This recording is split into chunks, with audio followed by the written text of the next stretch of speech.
Dear students, اب میں آپ کو جو ٹاپک ہے ہمارا سورسز آف ٹریجک پلیئر، یعنی ٹریجڈی سے ہمیں کس طرح سے لطف کی کیفیت محسوس ہوتی ہے اور اس کے ذرائع کیا ہیں، کس سورسز سے وہ حاصل ہوتا ہے، اس کے بارے میں اردو میں تھوڑی سی بات کریں گے۔ سب سے پہلے بات یہ ہے کہ پوئٹری کا جو بنیادی مقصد ہے، اینڈ ہے، وہ ہے کہ یہ ہمیں لطف پہنچائے، اور یہی ایرسٹوٹل کے خیالات ہیں۔ اور پوئٹری خواہ کسی بھی قسم کی ہو، اس میں سے کچھ نہ کچھ جمالیاتی لطف یا ذوق کی ہماری تسکین ہوتی ہے، جمالیاتی لطف ہمیں ملتا ہے۔ جیسے کسی پھول کو دیکھنے سے ہمیں ایک عجیب سی خوشی محسوس ہوتی ہے، تو اسے ہم اس کیفیت کو جمالیاتی مسرت کہتے ہیں یا ذوق کہتے ہیں۔ تو ایرسٹوٹل جو ہے یہ پلیئر کو، یعنی لطف کو زیادہ اہمیت دیتا ہے اور موریلٹی کو کم اہمیت دیتا ہے۔ اس کے یہ نظریات ہیں کہ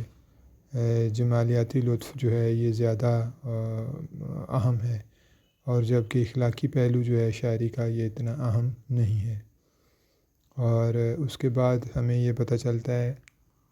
کہ یہ جو ٹریجک پلیئر ہے یہ کن ذرائع سے حاصل ہوتا ہے۔ نمبر 1، یہ ایک نیچرل سینس آف ہارمنی اور ردم سے ہمیں حاصل ہوتا ہے۔ نیچرل سینس آف ہارمنی کا کیا مطلب ہے کہ کائنات کا جو نظام ہے اس میں ایک توازن کی ایک سینس پائی جاتی ہے، اس کے اندر ایک ردم ہے، بیلنس ہے۔ Verse and rhyme enhance the beauty of poetry,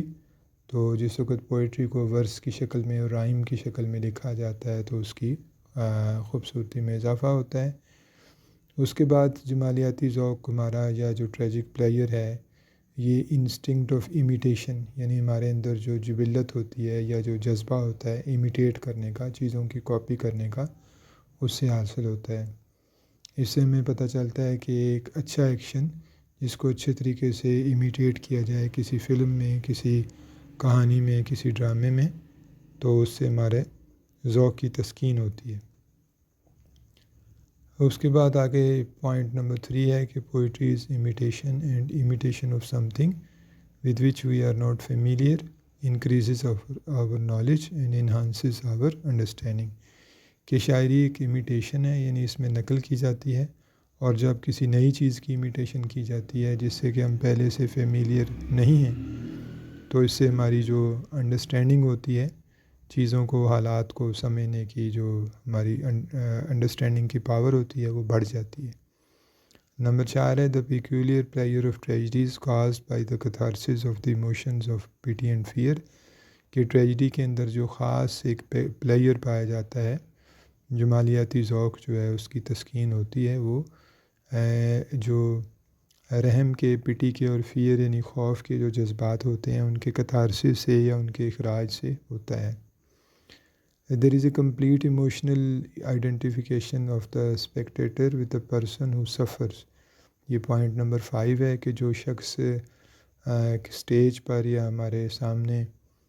سفر کر رہا ہے، دکھ اٹھا رہا ہے، ہم جب اسے دیکھتے ہیں تو ہماری اس کے ساتھ مکمل طور پر ایموشنل آئیڈینٹیفیکیشن ہو جاتی ہے، یعنی ہم اس کے ساتھ ہمدردی کی کیفیت محسوس کرتے ہیں۔ پیریپیٹی کا مطلب ہوتا ہے ریورسل آف فارچون، کہ جب اچانک کہانی میں کوئی نیا موڑ آ جائے،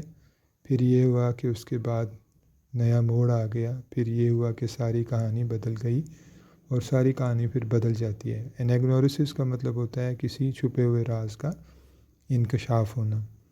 جیسے کہ ہم نے پڑھا تھا ٹرائلس اور کریسیڈے میں۔ ٹرائلس کو پتہ چلتا ہے کہ اس نے جو بروچ دیا تھا اپنی بیلوڈ کو، وہ آگے اس نے کسی اور شخص کو دے دیا، اور جنگ کے دوران اسے پھر وہ اس شخص سے ملا تھا، تو یہ انیگنورسس تھا۔ اس لیے اس کی اور بہت ساری مثالیں ہیں۔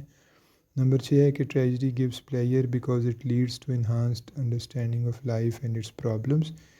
ٹریجڈی اس لحاظ سے بھی ہمیں پلیئر دیتی ہے، ہمیں